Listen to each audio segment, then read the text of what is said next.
From Barangaroo Studios, this is the COB, brought to you by eToro. Invest in ASX shares with $0 commission.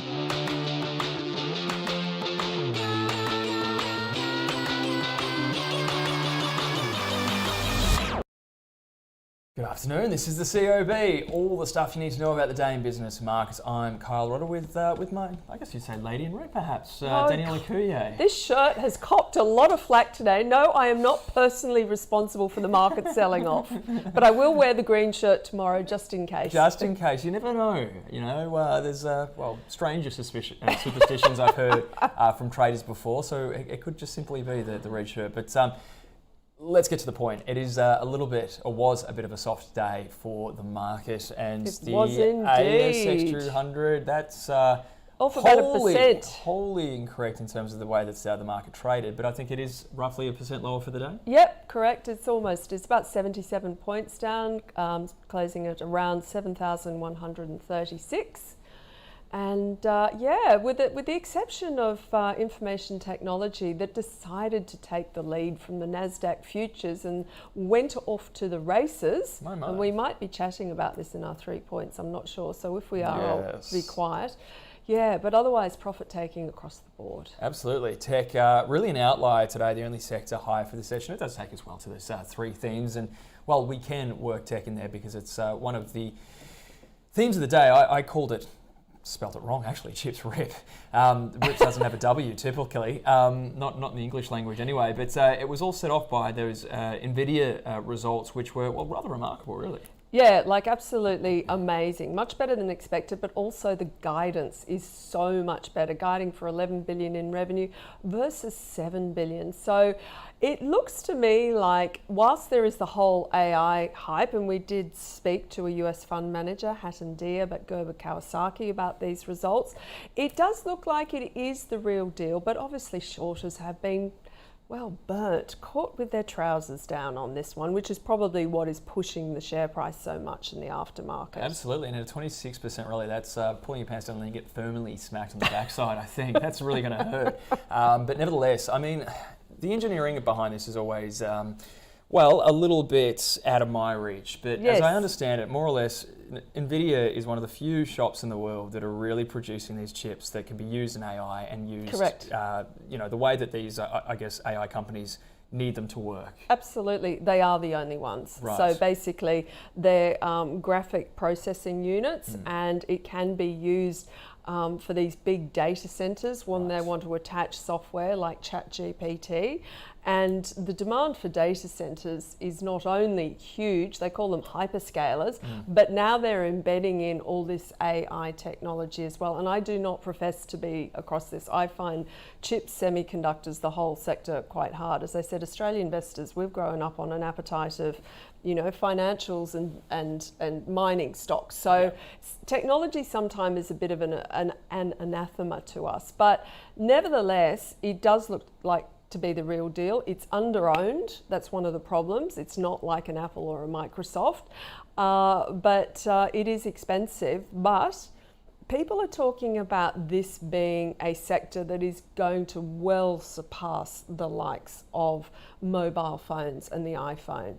That is the enormity of it. Yeah. Okay. Yeah. And again, all you have to do is look at a chart of aftermarket price action for Nvidia, and you start to get a little bit of the point. But last but not least, we'll skip over the debt ceiling because why not? Dancing on the ceiling, get it? We're still dancing on the ceiling? Dealing with the debt. Dealing with the debt ceiling? Dancing with the devil, perhaps? I don't know. Have you got anything fresh on that one? Because it just seems to be need to get the job done.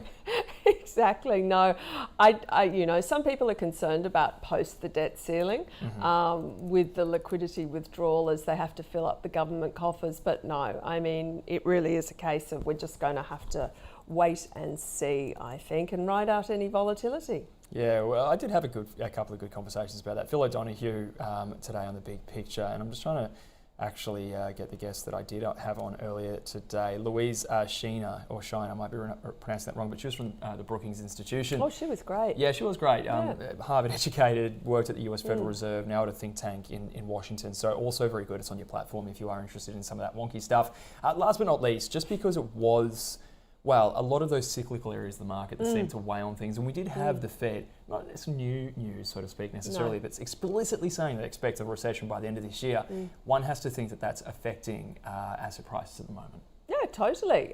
We had a great chat with Roger Montgomery just talking about discretionary retailers here in Australia and just reminding investors that it's not only an earnings compression, but it's a valuation compression once people start to discount a recession and the consumer shutting the wallet. And we're seeing a similar trend in the US, bad results from Foot Locker. Some other companies dodging it a little bit, like Coles, which is in the makeup market. But yeah, I think at the end of the day, unless you have a great secular theme and you can ride this out, it very much looks like the markets are finally starting to discount slowing economic growth. Yeah, just put AI on it for a little while for the next 12 months to try and keep your multiple where it is. That's probably as good as you can good as you can get. But let's get across some of the sectors as well, because we just spoke about the miners. I wanted to highlight that again because look at that. It's the wrong chart. Again, I don't know how that keeps happening. Pushing on.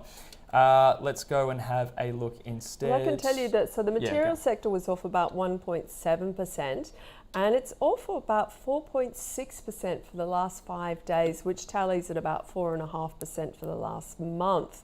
And let's just check in with consumer discretionary. So off about 5% for the month and took another 1.15% tumble today. And financials, which really, once you lump in financials with the materials, that's 50% of the ASX 200 index. And that was off about 1.9%.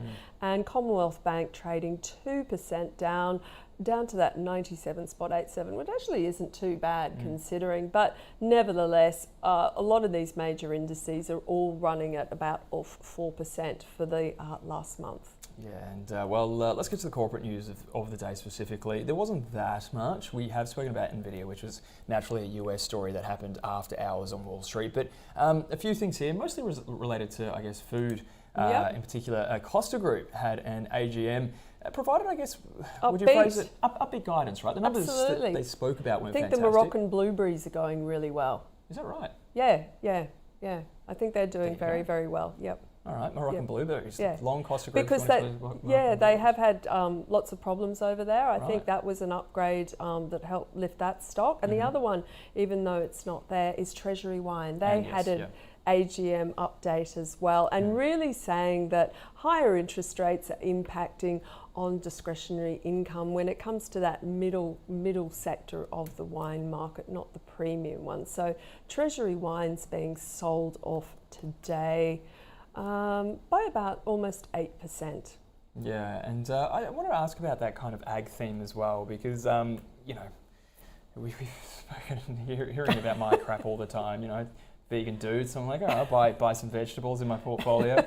But I mean, what do you sort of play into that big ag thing? Because food security, if you're looking for, say, big long-term trends. There's other ways to play it. This is a hard way, I think, because you're right at the coalface of extreme weather events. And I think that really makes it hard. I know a lot of US investors like to play it through Deere.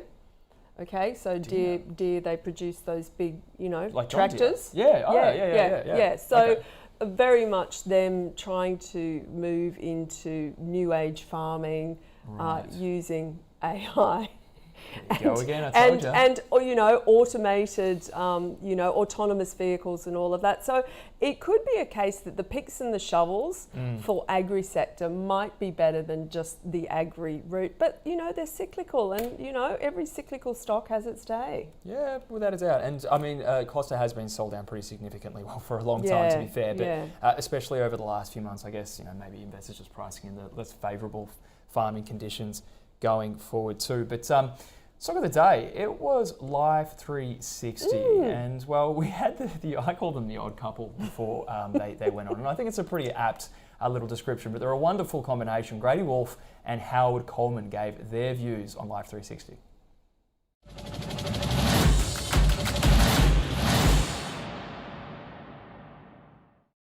Definitely a reasonably positive update. So looking at that, I'm a bit encouraged. But I think there are two things you've got to take into account. Number one, it's a quarter. Maintain a buy rating, Koshi, and price target actually increased to $9. Now, Bell Potter $9? Yes, $9. $9. What is it? $6.40, $6.20 at the moment? So over 12 months, we see it going to $9. Just because they are verging on profitability. They've said by quarter 2 they will be profitable, and they see it sustained profitability after that quarter. So they've been working hard, Howard, at getting this improvement cycle. They've got average paying circles up to $121 per month. Annualized monthly recurring revenue is $239.5 million. So again, tech stocks, tech sector, you want to see annual monthly recurring revenue up, which is exactly what they've done. As long as it's profitable. It's getting...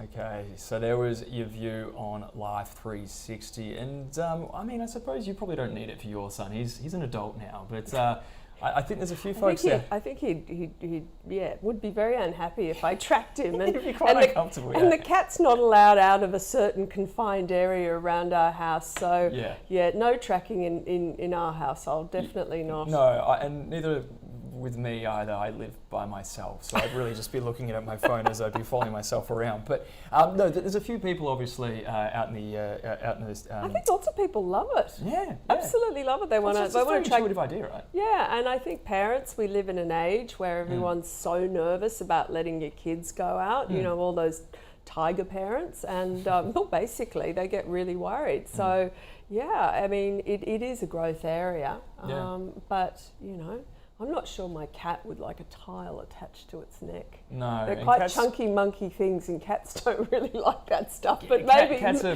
pretty, cranky at the best of times. Exactly. Okay, well, that's the stock of the day there. Again, you can watch the full episode of The Call with David Koch plus The Odd Couple on your platform and website, of course.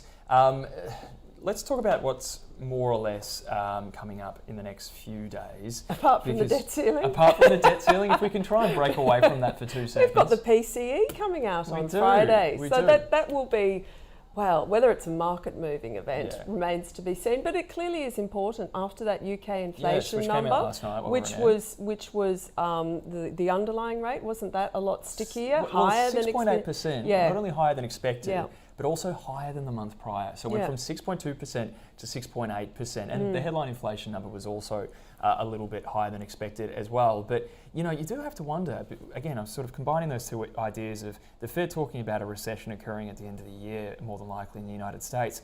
What happens in a recessionary environment, say in the US or anywhere else in the world, where the headline inflation rate still might have a 4 in front of it, or something that elevated. Now, obviously, if this is sort of a demand pull in inflation that we're looking at, in principle, inflation should come down in response to that, but that's not necessarily guaranteed. It could be quite stagflationary, really.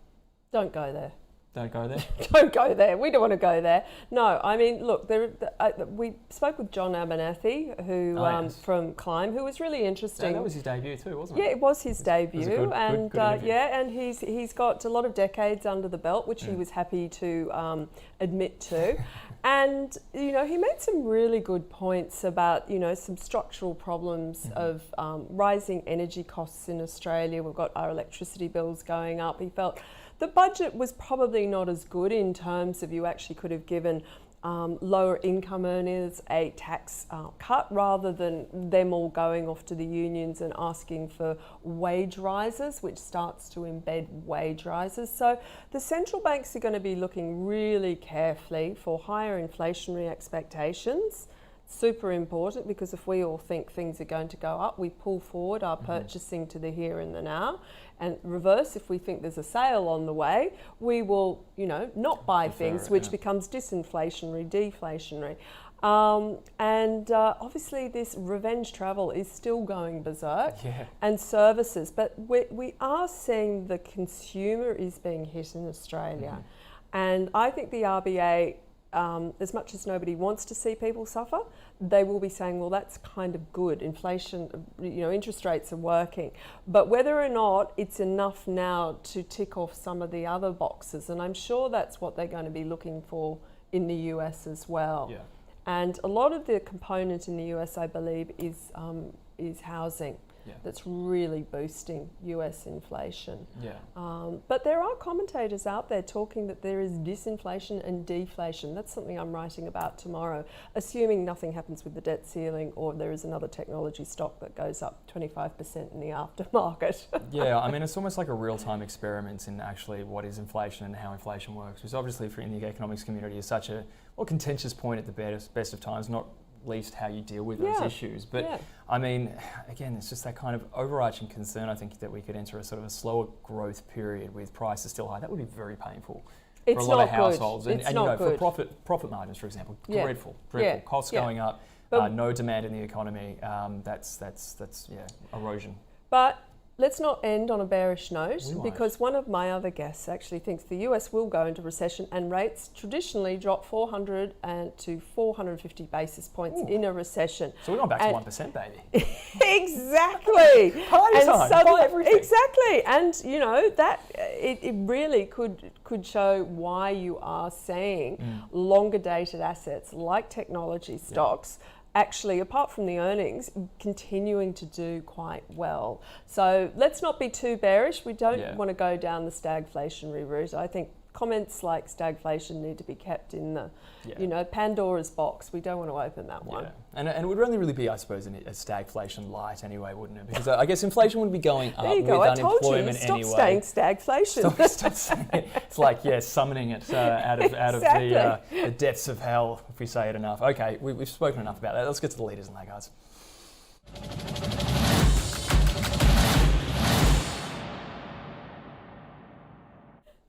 Okay, let's get to the leaders now of the day. And, well, we did flag a lot of tech strength. And, well, Meagaport really behind that.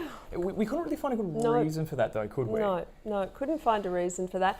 I firmly believe NextDC is running off the back of the Nvidia result, because data centers is the driving force for Nvidia.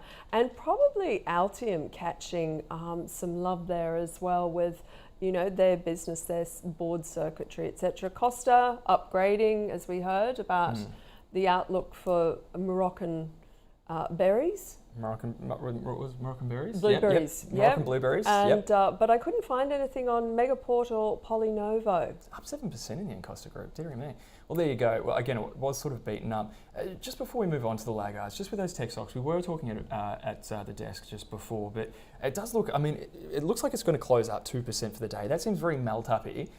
Do you sort of trim perhaps a portion of your portfolio? Oh, on Infotech? Yeah, on those IT stocks that have just run up. You just go, I'll take a little bit off the table. Yeah, obviously horses for courses. Yeah, as we were discussing earlier, I think it really depends on your position. If you are, so how you run your portfolio. So if it is now a huge percentage of your portfolio, then it's always wise to trim.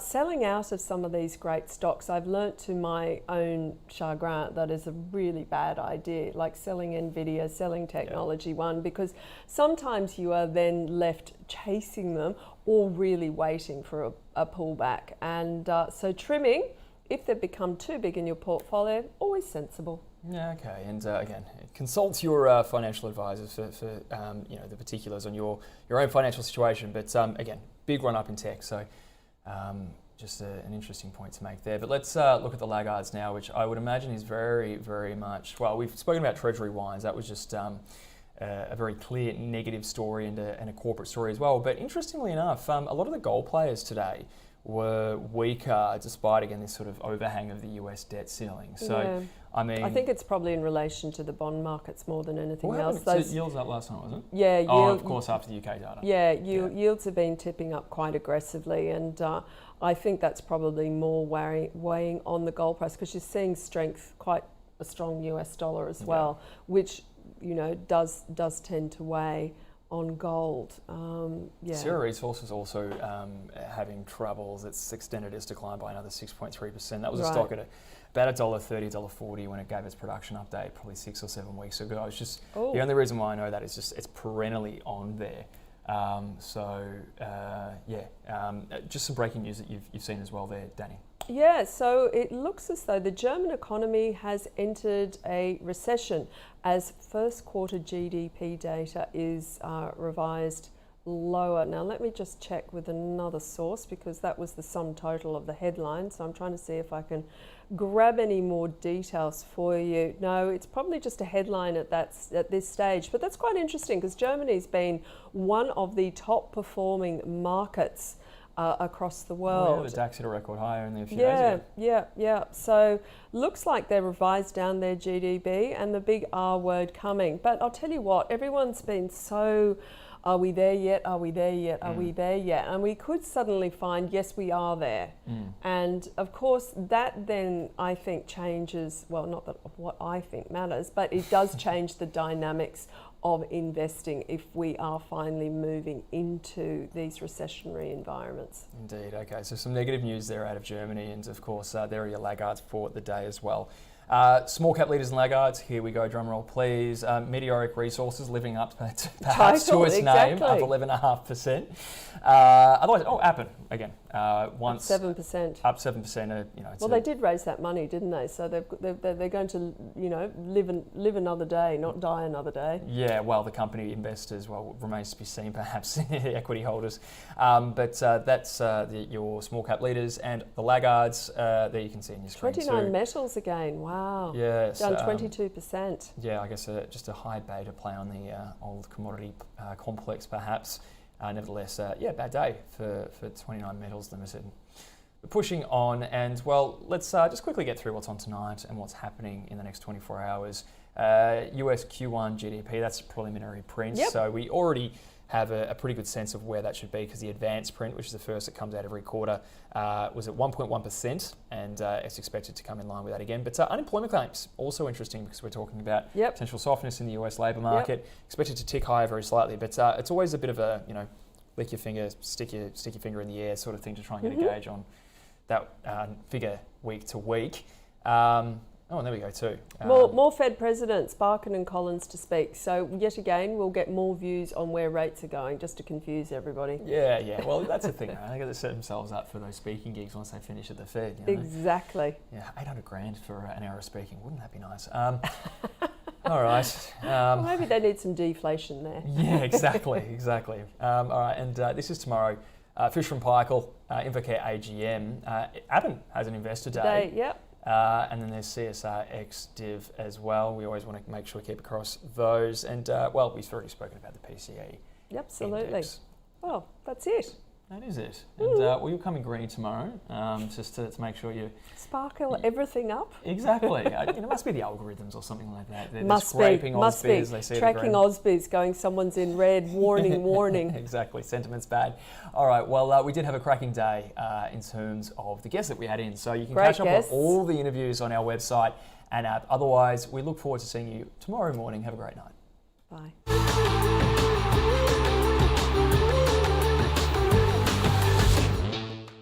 The COB is brought to you by eToro. Invest in ASX shares with $0 commission.